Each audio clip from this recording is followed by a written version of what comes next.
പടച്ചവനെ കുറിച്ചുള്ള പേടി. ഒരു മനുഷ്യൻ തെറ്റ് ചെയ്യുകയാണെങ്കിൽ പോലും അള്ളാഹുവിനെ കുറിച്ച് ചെറിയൊരു പേടിയുണ്ടെങ്കിൽ ആ പേടി കൊണ്ട് നിങ്ങൾ രക്ഷപ്പെടും. ഉദാഹരണം പറയാം. നിങ്ങൾ കാറില് ഹൈ വോള്യത്തിൽ മ്യൂസിക് ഇട്ട് പുതിയ കാർ എടുത്ത് വരികയാണ്. അപ്പോൾ ചെറിയ ആവേശമൊക്കെ ഉണ്ടാവുമല്ലോ.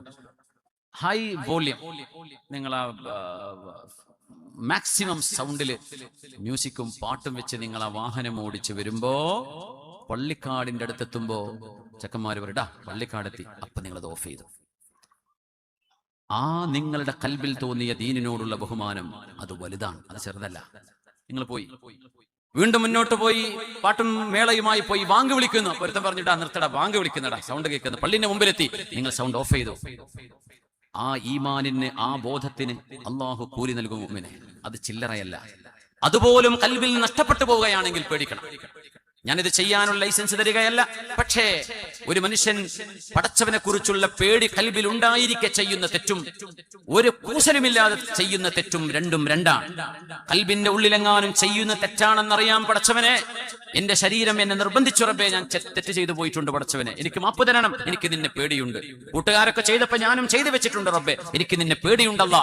അങ്ങനെ ഒരു കൽബിൽ ചെറിയൊരു ഖശിയത്ത് അള്ളാഹുവിനെ കുറിച്ചുണ്ടെങ്കിൽ ആ ഭയത്തിന്റെ പേരിൽ അള്ളാഹു നിങ്ങൾക്ക് പൂർണ്ണമായി ഹിദായത്ത് നൽകാൻ സാധ്യത കൂടുതലാണ്.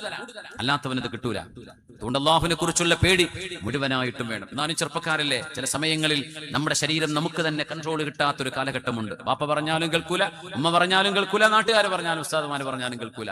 പിന്നെ കുറെ 10-15 കൊല്ലം കഴിഞ്ഞിട്ടൊരു ഇരുത്തമുണ്ട്. ആ ഇരുത്തത്തിൽ ചിലതിങ്ങനെ റിവൈൻഡ് ചെയ്യുമ്പോൾ ഞാൻ ആ ചെയ്തത് അന്ന് ശരിയായിരുന്നില്ല എന്ന് തിരിച്ചറിയുന്ന ഒരു പ്രായം വരും. ഒരുപക്ഷെ അള്ളാഹു ആയുസ് തന്നില്ലെങ്കിൽ അതിന് മുമ്പ് മരണപ്പെട്ടു പോയാൽ തൗബയില്ലാത്ത മരണം സംഭവിക്കും. അള്ളാഹു കാത്തുരക്ഷിക്കട്ടെ. നമുക്ക് അങ്ങനെ റിവേഴ്സ് തിരിച്ചു വരാൻ കഴിയുമോ എന്നറിയില്ലല്ലോ. പക്ഷെ കൽബിനുള്ളിൽ കിടക്കുന്ന ചെറിയൊരു ഭയം പോലും അള്ളാഹുവിന്റെ ദീനിനോടുള്ള ബഹുമാനമുണ്ടെങ്കിൽ ആ ബഹുമാനം കയ്യിൽ തന്നെ വെച്ചേക്കണം. അതുപോലും നഷ്ടപ്പെടുത്തി കളയരുത്. വൃത്തക്കേട് ചെയ്യാണെങ്കിലും അതിന്റെ ഇടയിൽ നിങ്ങളുടെ കൽബിൽ തോന്നുന്ന റബ്ബിനോടുള്ള ബഹുമാനം അത് കാത്തു സൂക്ഷിക്കണം. ആ ഒരു നേരിയ വെളിച്ചത്തിൽ നിന്നായിരിക്കും അള്ളാഹു ഈമാനിന്റെ പ്രഭ നൽകാൻ പോകുന്നത്. എത്രയോ സംഭവങ്ങളുണ്ട്, എത്രയോ ചരിത്ര ഭാഗങ്ങൾ ഇതിനെ സംബന്ധിച്ച് മനസ്സിലാക്കാനുമുണ്ട്. സാന്ദർഭികമായി ഉണർത്തുകയാണ്.